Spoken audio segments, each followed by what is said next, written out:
Nickelodeon, one of the most iconic and recognizable brands in television history. Known for its countless memorable shows, it was home to some of the most creative programming ever made. But above all, it's synonymous with its biggest hit, SpongeBob SquarePants. The show needs no introduction, as it only propelled Nickelodeon to greater heights, but also, ironically, became the catalyst for its decline. It all seemed so sudden, didn't it? After the 2000s, the channel lost its charm almost overnight. What happened? What caused the creativity and magic behind the orange splat to disappear? Did the people at Nickelodeon stop caring? Were they simply burnt out? Well, the answer traces back to a single event, a marathon that went disastrously wrong, an event Nickelodeon would rather erase from history. But despite their attempts to bury it, the fallout lingered, tarnishing their reputation and marking a decline in the quality of their shows. This remains one of the most infamous scandals in television history. We're talking about none other than the ultimate SpongeBob Sponge Bash.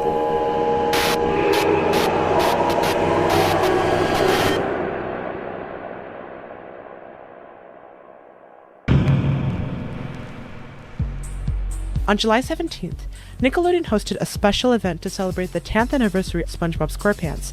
The marathon featured segments like Top 10 Picks, showcasing fan-favorite episodes, and Celebrity Favorites, where stars shared their favorite episodes, like Jerry Trainer, who highlighted Muscle Ball Buff Pants. And last but not least, the premiere of 12 brand new SpongeBob episodes, with the most anticipated and heavily promoted being To SquarePants or Not to SquarePants, which was also the first episode that launched the event and the first one to premiere out of all the other new episodes. With this insane marketing campaign, this marathon was designed to be Nickelodeon's biggest and most memorable celebration, a landmark event in the channel's history. However, something went wrong. And by wrong, I mean horribly wrong. And while the event did certainly become one of Nickelodeon's most talked about events, it wasn't for the reasons they had hoped.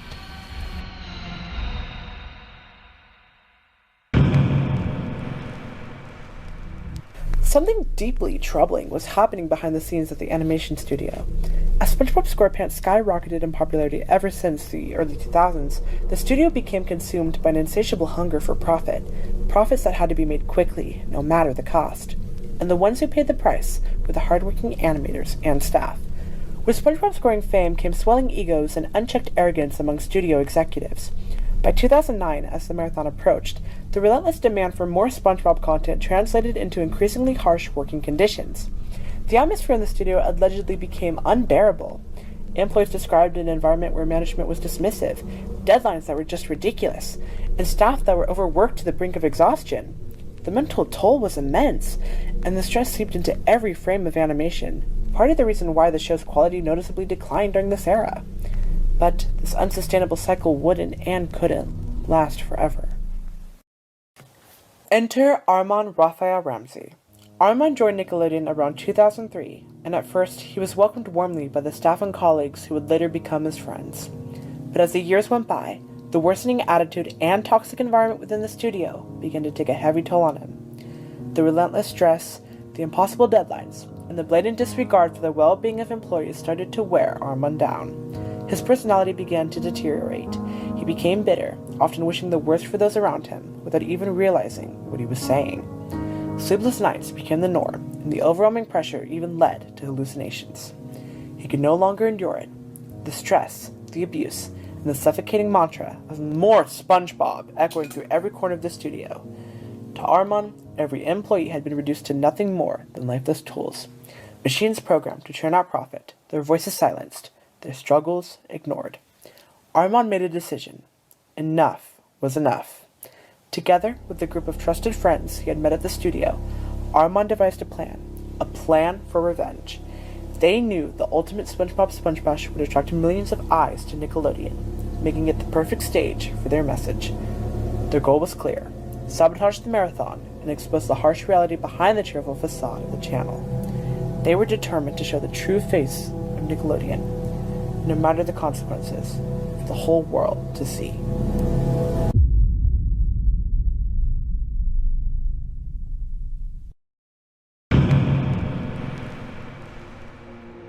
On July 17th, 2009, viewers tuned into Nickelodeon, eagerly awaiting the start of the ultimate SpongeBob Sponge Bash.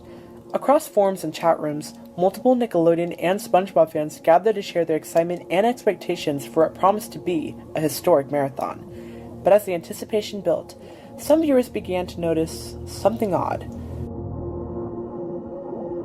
Something wasn't quite right with Nickelodeon's broadcast. Fortunately, 2 clips of these strange occurrences still exist, the iCarly and Dora the Explorer respectively, the latter coming from a YouTube upload that, surprisingly, has never been taken down. But here's the thing, these glitches weren't technical issues, they were something far more deliberate, an intentional act of sabotage, and yet most viewers didn't caught on. Take a look at these 2 clips and see if you can spot what's truly off about them.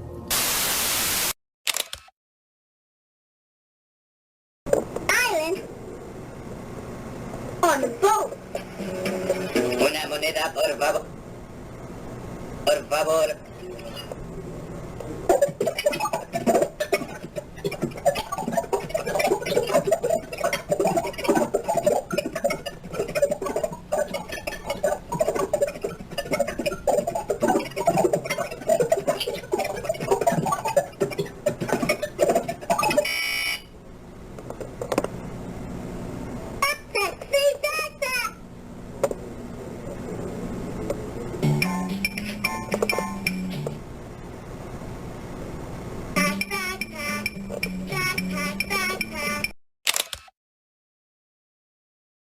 Plant or to the environment.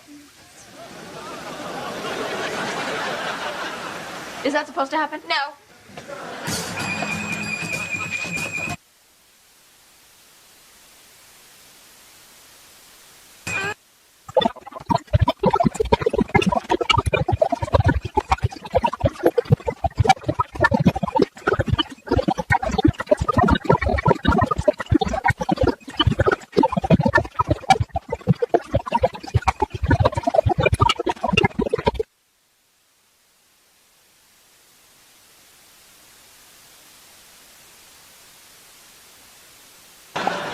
No, I don't. Back? Oh, yeah, sure. This is a pepperoni stick. Oh my god, I'm in trouble. Look, we'd love to hang out and talk. For a brief moment, a message flickered on the screen. It was nearly impossible to read, distorted by heavy glitches and, oddly enough, displayed backwards. Whether this was an accident or an intentional choice is unknown though. But after careful analysis, the message was clear. They were warning Nickelodeon to cease the entire event, or else they were going to ruin the marathon with these signal intrusions. As seen in these clips, Nickelodeon's engineers acted swiftly, restoring normal programming in a matter of seconds. We don't know if they ever noticed this cryptic message, but if they did, they likely dismissed it. To them, it must have seemed like a minor hiccup, something easily wiped away and forgotten, perhaps assuming it was the work of pranksters attempting to interfere with their signal. But they were wrong. When the marathon finally began at 8 o'clock p.m., the real chaos was only just getting started. Thanks to the many SpongeBob fans who recorded the event live on VHS, DVD, or digital devices, nearly every strange occurrence from those 3 days of the marathon have been preserved. Recovering these recordings wasn't easy, but as of right now, we have access to most, if not all, of the anomalies that plagued the marathon. Most importantly, however, the recording of the alleged resignation letter. But more on that later. Each clip gets more disturbing than the last, escalating to points where Nickelodeon's engineers struggle to stop the intrusions, or, in some cases, couldn't stop them at all. Now, I'll play each recording that has been recovered and analyze them in detail where possible.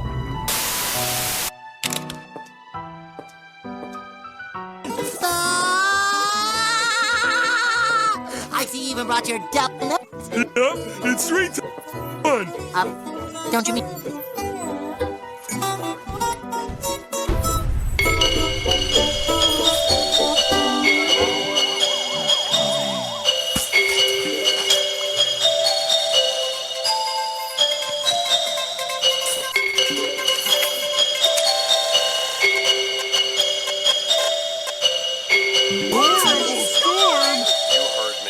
Panic is not advised, although it is.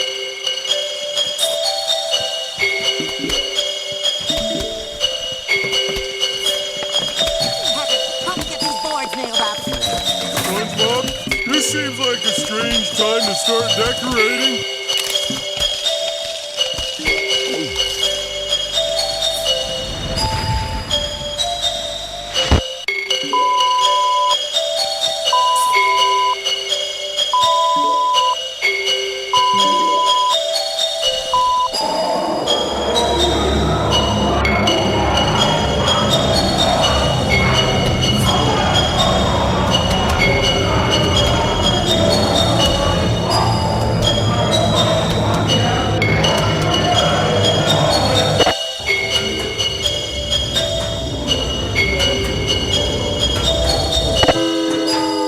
We'll be right back with the greatest SpongeBob freakout.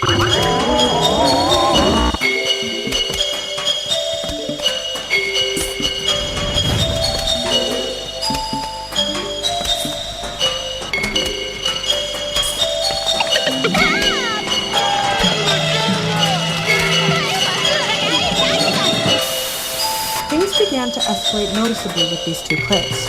In the first clip, during the airing of the episode Pineapple Fever, the audio glitches out almost immediately, and suddenly SpongeBob and Patrick simply disappear. Adding to the strangeness, the message at the bottom of the screen changes, a clear indication that the perpetrators had infiltrated Nickelodeon's system, modifying the episode in text on screen. Eventually, the episode resumes as normal, but the moment left viewers unsettled. The second clip, however, is even more bizarre and far more targeted against Nickelodeon itself. What makes this clip especially odd is the lack of a confirmed time frame. Interestingly, the footage begins with a technical difficulty screen. Multiple users claim it occurred around the start of Single Cell Anniversary, which aired at 9:15 p.m. and claimed they saw a mad plankton staring at the screen. Unfortunately, this means that this clip isn't complete and we don't see what happened prior to this. Whatever the case, these clips were only a small taste of the chaos that was about to unfold.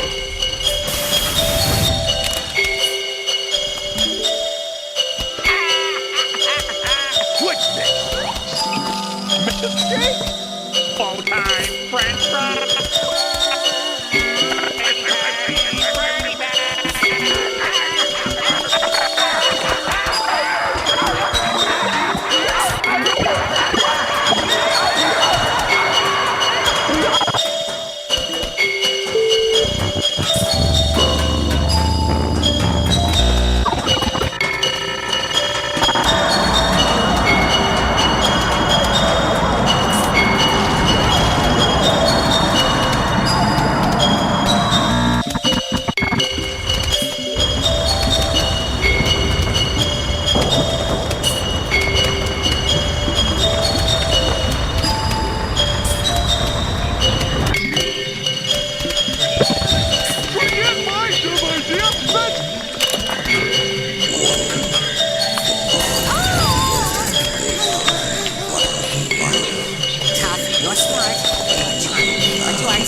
just here to sell chickens. I think I just found our ticket for playtime. Come on, let's go! Oh, I better not. I don't want to get in trouble with the chicken people. Fine, you stay here with the belt buckle. Me? I'm gonna get played with. See ya, sir. Oh, God.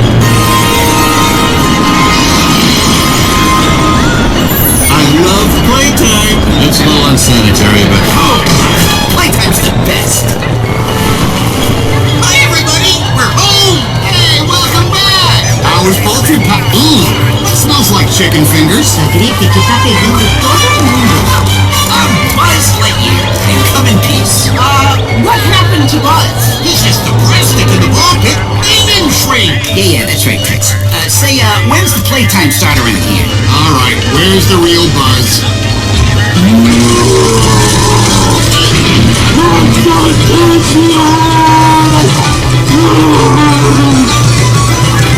What in the name is that?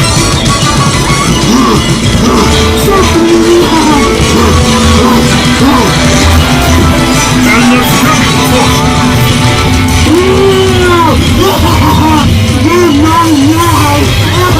Oh my gosh, what's going on?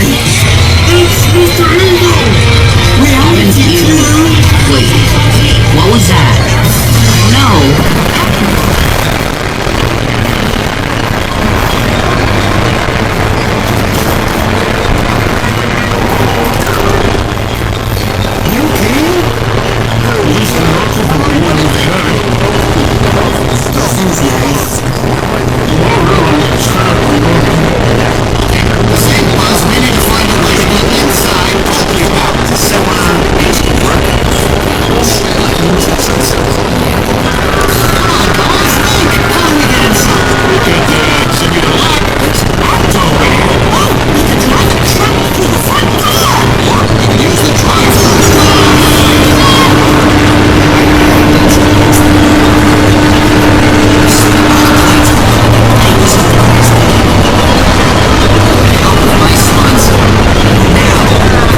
retrospect, the ultimate SpongeBob Spongebash went from what was intended to be the biggest SpongeBob celebration ever into a pivotal moment for Nickelodeon, television history, and broadcast security management. It left many viewers traumatized, and Nickelodeon made extensive efforts to erase any trace of the signal intrusions. These efforts were likely aimed at preventing reminders of the incident, shielding future audiences from such content, or perhaps continuing to hide the truth. As for Armand Raphael Ramsey, little is known about him. According to some sources, the FCC apprehended him many months later, and he was arrested. However, details about his sentencing remain unclear, along with the identities of his collaborators, as well as the methods they used to hijack the channel. It is believed that information about Armand has been kept confidential, though, ever since. Regarding the hijackings, some eruptions appear to have deeper meanings beyond shock value and damaging Nickelodeon's reputation. The Patty Hyphen eruption similarly highlighted the bullying and mistreatment Armand and his colleagues endured at the studio. The Help Wanted interruption reflected intrusive, vengeful thoughts, possibly mirroring Armand's frustrations with the staff. The second-to-last interruption symbolized his resignation. With that said, however, many have questioned the extreme measures taken, like, hijacking a station. The actions of Armand and his accomplices have often been described, even by Nickelodeon's own team, as over-exaggerated or immature, especially considering the severe penalties for signal hijackings. While some argue that Nickelodeon deserved it, it's undeniable that the hijacking went too far. But regardless, they succeeded in their mission. Nickelodeon faced significant backlash, with numerous resignations and its reputation irreparably damaged. The channel has not been the same since.